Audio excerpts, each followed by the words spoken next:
John Green here. Welcome to Crash Course of Literature. Today we'll be talking about the Tempest.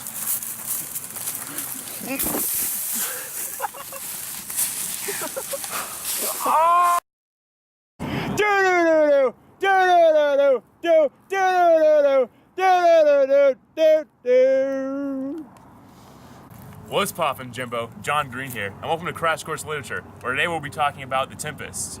The Tempest was written by Shakespeare in 1610 to 1611, and was one of Shakespeare's last plays he ever made by himself. It was also very different from most of Shakespeare's plays, as it's shorter than most, and none of the main characters actually died. It was a neoclassical play written as a romantic comedy, and wasn't very well received because it was written in a time where plays were actually illegal. You weren't allowed to attend to watch plays. Later, though, and during the Restoration period, Shakespeare's play became way more popular as people were actually allowed to watch it. Hi, John Green here. Our play was written by William Shakespeare. Although there are no birth records, he was baptized on April 26, 1564, and died later on April 23, 1660. His parents were John and Mary Shakespeare. His father moved to Stratford to become a leather worker and prospered, and later began to deal with farm products and wool before elected to civil positions. Shakespeare has no descendants, and there are more than 80 variations recorded for the spelling of his name, but none are of what people believe how it was spelled. He wrote 37 plays, some of which are Romeo and Juliet, Julius Caesar, and Macbeth.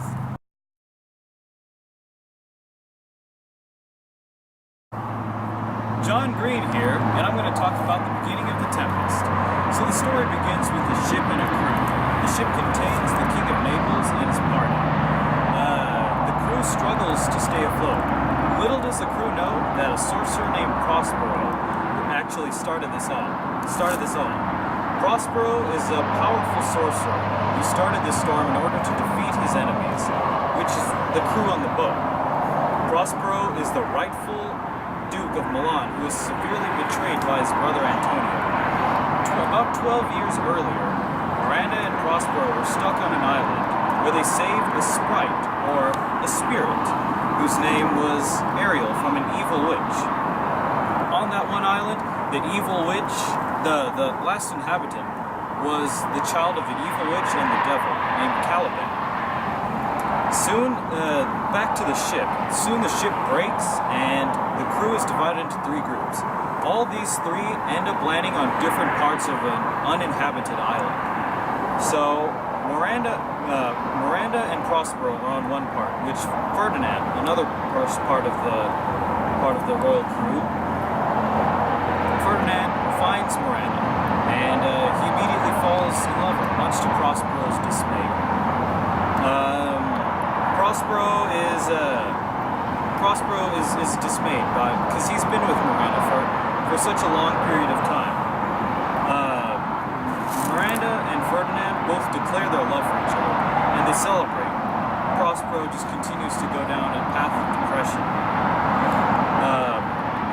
In order to try to break up this connection, Prospero has kept Ferdinand busy and forbids Miranda to speak to him, but the two still find time to meet each other. While Ferdinand and Miranda have been celebrating their love, Alonso and the rest of the royal party have been searching for the king's son. Exhausted from the search, and with the king despairing of ever seeing his son alive, Prospero has his ghosts and an imaginary banquet brought before the king's party. A godlike voice accuses Antonio, Alonso, and Sebastian of their sins, and the banquet fails.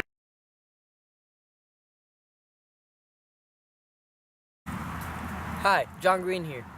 In the middle of the play, Prospero asked his fairy, or servant, slave, to troll around the nobles as they were walking around the island. He gets a banquet to appear out of nowhere, as Shakespeare really does like banquets to go horribly wrong.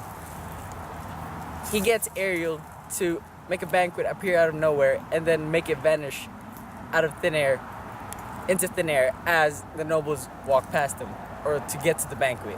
and then Ariel gets them all feel guilty as he explains how Prospero got exiled and makes them all feel as the bad people, or makes them all feel guilty for exiling Prospero, and then which would not even cause him to go here, but to get to the island. Meanwhile, on another part of the island, Ferdinand is also still a servant of Prospero, and then as they were walking, he encounters Miranda, and they have a bit of a conversation on true self-worth, or true worth, or true gold, as somebody would call it. And then they undyingly confess their love for each other. And then, meanwhile, on another part of the island, as this play likes to go back and forth, Caliban meets up with Stefano and Trinculo as they get Caliban drunk. Bear with me. They get him drunk, and then Caliban worships Stefano as a god, as he believes Caliban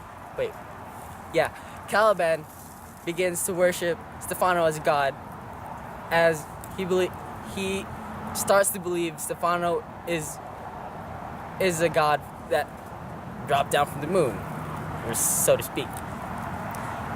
Meanwhile, back to Ferdinand. He and Miranda go up to Prospero to try to convince his father to get them both married, as they really do love each other, since Miranda is so in love with Ferdinand that she would even talk back to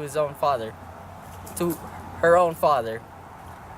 As Prospero, this is all according to plan.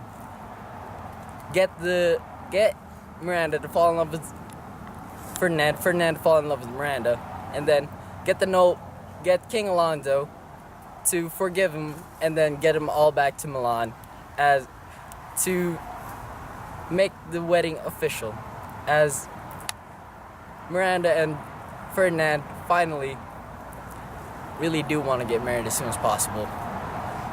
Meanwhile, for Caliban and the two other drunk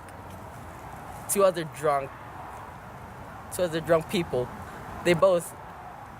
Caliban explains to Stefano and Trinculo on how his master, Prospero, is an evil and nasty guy, and asks them to help him assassinate Prospero. But sadly, the two of them are idiots, and they really do not have any focus on anything at all. They get sidetracked, as you may call it, sidetracked on a few clothes or shiny clothing that are hung up by Prospero and Ariel.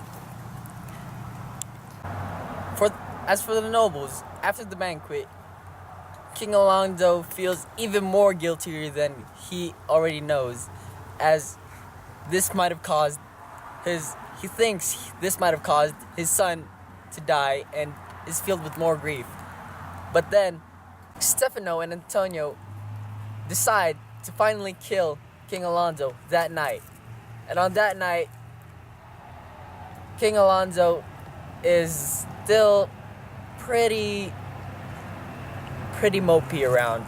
He mopes around a lot in this part of the play. He's still dealt with grief for thinking that he lost his son to the shipwreck, and thinking that all this is caused by exiling Prospero. However, Prospero asking Ariel to collect the nobles are Prospero cutting off the plan of the noble and the king's brother. Their plan is how do I call it? Their plan was cut short by Ariel, as Ariel is ordered by Prospero to collect all the nobles and to bring him to show that Prospero's daughter Miranda is engaged to Ferdinand and Ferdinand is still alive, and to show it to his father, King Alonso. Continuing to the story, or continuing to the play, Prospero finally sees the king and the nobles again. Prospero then introduces Ferdinand, the son of King Alonso, as he is still presumably very alive and very healthy, and is now presumably in love and engaged to Miranda. And as King Alonso discovers how Prospero survived all that long, or the whole freaking time they were on that dang island, they were all pretty stranded on the island if it weren't for Prospero's sorcery or his magical powers, Gandalf. And as Prospero doesn't even mention his powers, he thanks Gonzalo for saving his butt all those years ago from exile and his daughter. And then as Prospero finally thanks Gonzalo for saving his bacon all those years ago, King Alonso is then thankful for helping his son on surviving the island with them. And then as thanks, he insists on taking him all back, even after exiling him, taking him back to Milan so the happy couple can finally get wed, officially. But sadly, for the three stooges, Caliban, Stefano, and Trinculo, the jest, the butler, and the demon child, all three of them are actually left on the island stranded, as Prospero and Miranda once were, and are forgotten about, assumingly, since they are not, how do I call it? They aren't mentioned anymore in the play. The end.